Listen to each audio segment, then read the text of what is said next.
সবুজ যশোর আন্দোলনের মূল কথা পাঁচটি মূল নিয়ম। এক, আমরা এক ফোঁটা পানির অপচয় করব না। এখন থেকে এক ফোঁটা পানিও যদি আমরা পারি, আমরা সেভ করব, আমরা খরচ কম করব।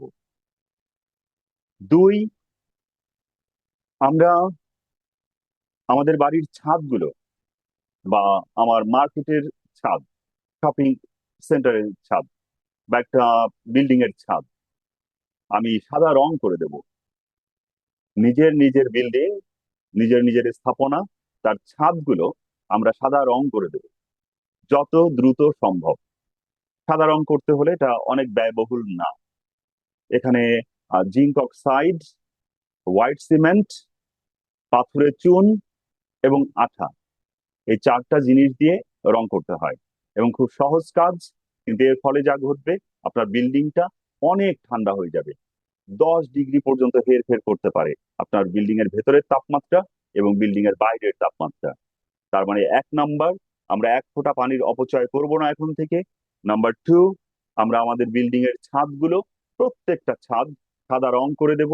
নাম্বার থ্রি, আমরা আমরা ভাড়াটিয়া হই বা বাড়িওয়ালা হই, আমাদের বাড়ির বারান্দাগুলো এবং আনাচ কানাচ উঠোন, এখানে ওখানে প্রত্যেকটা জায়গা আমরা ছেয়ে ফেলবো সবুজ দিয়ে। যেখানে যেই গাছ উপযোগী, বিশেষ করে ফলের গাছ, যা যে যেভাবে পারবো বাড়িওয়ালার সঙ্গে কথা বলবো। প্রত্যেকটা বাড়িওয়ালা রাজি হবেনি। আর যদি সমস্যা থাকে, এই সমস্যা ওই সমস্যা, সেটা আলোচনা করে সঠিক করতে পারবেন, ব্যবস্থা করে ফেলতে পারবেন। কিন্তু আমরা প্রত্যেকে পেরে যাব যে আমরা প্রত্যেকে যেদিকে তাকাবো আমরা দেখবো সবুজ। ছাদগুলো থেকে আমরা ঝুলিয়ে দেব লতা।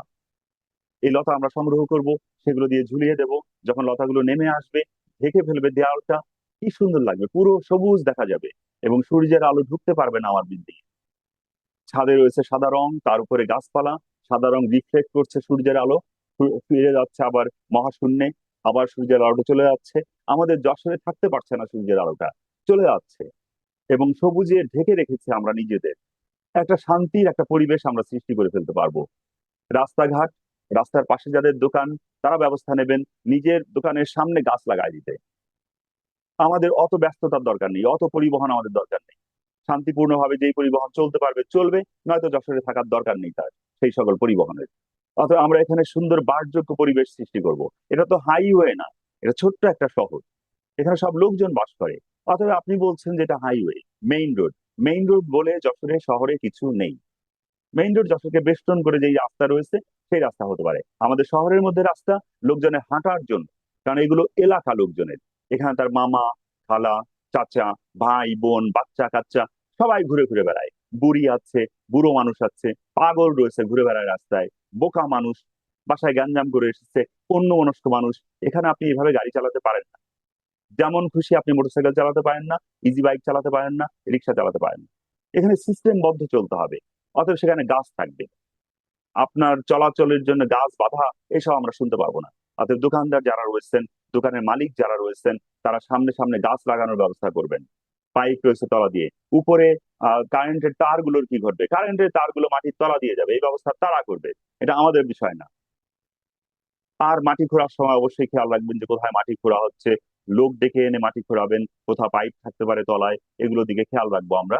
কিন্তু আমাদের চারপাশ পরিপার্শ্ব, বিশেষ করে আমাদের বাড়ি ঘরগুলো এবং তার ছাদগুলো এবং দেয়ালগুলো এবং বারান্দা, উঠোন, আনাজ কানাজ, সমস্ত জায়গাগুলো আমরা সবুজ দিয়ে ছেয়ে ফেলবো। চার, আমাদের যশোর শহরের আশেপাশে যে হাইওয়ে গুলো, সেগুলো মরুভূমি হয়ে গিয়েছে এখন হাইওয়ে গুলো। কোনো হাইওয়ে এখন নেই, আগে ছিল। যখন আমরা ওই রাস্তাগুলোতে যেতাম, অদ্ভুত সুন্দর ছিল রাস্তাগুলো। ওখানে যুক্তি দেখানো হয়েছে যে রাস্তা চওড়া করা হবে। রাস্তা চওড়া তোমার এইভাবে করতে হবে কেন? তুমি এক পাশ থেকে চওড়া করতে, এক পাশ থেকে গাছগুলো ওখানে বেঁচে থাকতো, তার পাশে আরেকটা লেন হয়ে যেত, এক পাশে একবার করতে তুমি জায়গা, সেখানে আবার আমরা গাছ লাগাতাম ওই পাশটায়, বা গাছ তো রয়েছেই সেখানে, সেগুলো থেকেই যেত, আরেকটা রাস্তা হতো। আবার এক পাশে অন্য পাশে অন্য একটা সময় করতে বা এখনই করতে। তোমার গাছের মাঝখান দিয়ে একটা রাস্তা তো রয়েছে, এখানে গাছ কেটে তোমার রাস্তা চওড়া করতে হবে কি জন্য? তো সেগুলো কাটা হয়ে গিয়েছে। এবং এখনো কাটা হচ্ছে, হোক।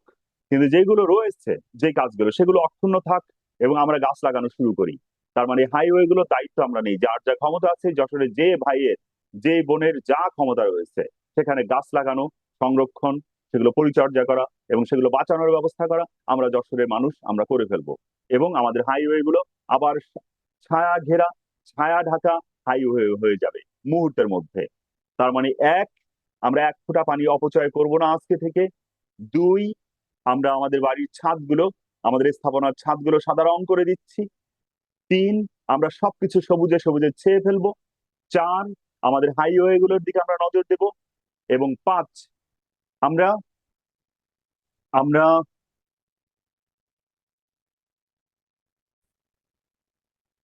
আমরা বৃক্ষ ব্যাংক তৈরি করব, সবুজ যশোর বৃক্ষ ব্যাংক। সেখানে আপনাদের যে যে পারেন, যেখান থেকে গাছ, বিশেষ করে ফলের গাছ এবং বিশেষ করে নিম গাছ এবং কদম গাছ, এই সকল গাছ, এইগুলো অবিরাম আমাদের কাছে জমা দেন বা আপনি নিজ দায়িত্বে লাগানোর ব্যবস্থা করেন। কিন্তু আপনি অবিরাম আমাদের কাছে ভরে ফেলেন আমাদের ব্যাংক। অসংখ্য গাছ হোক আমাদের, বৃক্ষ ব্যাংক ছেয়ে উপচে উঠুক। বৃক্ষ ব্যাংকে গাছ জমা দেন এবং বৃক্ষ ব্যাংক থেকে গাছ নিন। এভাবে আমরা 5 নম্বর আইন অনুযায়ী, 5 নম্বর নিয়ম অনুযায়ী পারবো বৃক্ষ ব্যাংকের মাধ্যমে সবার কাছে গাছ পৌঁছায় দিতে।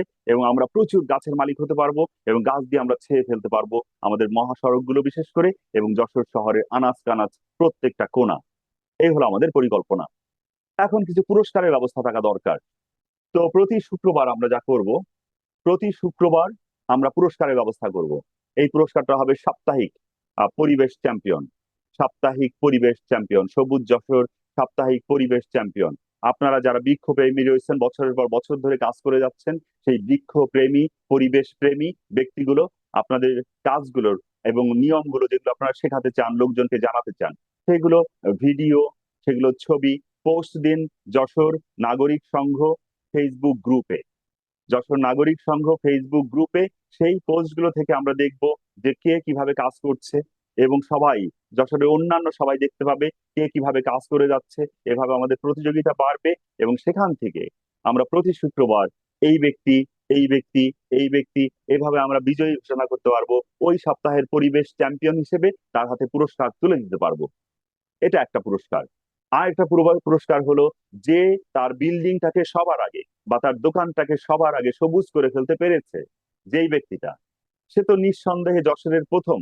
তার ভবনটা, যে আমার ভবনটা সবার আগে সবুজ হয়েছে, আমি প্রথম গ্রিন বিল্ডিং, গ্রিন হাউস তৈরি করতে পেরেছি, গ্রিন বিল্ডিং তৈরি করতে পেরেছি, আমারটা গ্রিন টাওয়ার তৈরি করতে পেরেছি আমি, সেই ব্যক্তিটাকে অবশ্যই আমরা পুরস্কার দেবো। সে সবার আগে যে পারবে বিভিন্ন ক্ষেত্রে, যে পারলো, একটা মসজিদকে যে ছেয়ে ফেলতে পেরেছে, একটা মসজিদকে যে পেরেছে সবুজ করে ফেলতে, সে পুরস্কার পাবে ওই ক্যাটাগরিতে। এইভাবে আমরা পুরস্কার নির্ধারণ করতে পারবো, কে এই বিষয়ে পুরস্কার পাচ্ছে।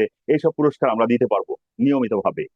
আর আমাদের সবাই সবার সঙ্গে দেখা করা, যোগাযোগ ঘটা এবং জানতে পারা, এই জন্য আমরা প্রতিদিন বসবো, প্রতিদিন আমরা আলোচনা করব, প্রতিদিন বিকেল বেলা আমরা একটা মিটিং এর আয়োজন করব, সবুজ সংঘের মিটিং। এটা প্রতিদিন চলতে থাকবে, প্রতিদিন আমরা বক্তৃতা দেবো, প্রতিদিন কথা বলবো, প্রতিদিন সেখানে যাওয়ার, এগুলো ঘটবে কাজগুলো। যশোর লাল দিঘি, ওখানে ব্রাদার টিটো স্কুল আছে একটা, সেই স্কুলের প্রাঙ্গণে, যশোর নাগরিক সংঘের অস্থায়ী কার্যালয় প্রাঙ্গণে একটা উঠোন আছে, একটা স্টেজ রয়েছে। সেই উঠোনে, সেই স্টেজে আমরা প্রতি শুক্রবারের পুরস্কার বিতরণ কার্যক্রম এবং প্রতিদিনের আলোচনা অনুষ্ঠান, সবুজ যশোরের আলোচনা অনুষ্ঠান, সেখানে আপনি কথা বলার সুযোগ পাবেন। আপনি চলে আসবেন, প্রতিদিন আসেন, বিকেল বেলাটা কাটাই যান এখানে, এবং সেখানে এসে বলেন আপনার অভিজ্ঞতা, আপনার চিন্তা, আপনার পরিকল্পনা। এভাবে আমরা ছড়াই যাই এবং আমরা প্রত্যেকে কাজ শুরু করি এবং দ্রুত। যা আগামীকাল করা সম্ভব, যা আজ করা সম্ভব, তা আমরা আগামীকাল কেন করব? Tomorrow's work today, today's work নাও। আগামীকালের কাজ আজকে এবং আজকের কাজ এখনই, আগামীকাল নাও বাঁচতে পারি। এই জন্য আজকেই কাজ করার সবচেয়ে উপযুক্ত সময়, আজকেই কাজ করার সবচেয়ে উপযুক্ত সময়। ভাই এবং বোন, আমরা কাজ শুরু করে দিয়েছি, এবং আপনি এবং আমি, আমরা সবাই এক, এবং আমরা প্রত্যেকে চ্যাম্পিয়ন। আমি আপনি না, আমরা প্রত্যেকে এক, এবং আমরা প্রত্যেকে চ্যাম্পিয়ন। আসুন একত্রে বদলাই আমাদের সকলের ভবিষ্যৎ। Thank you.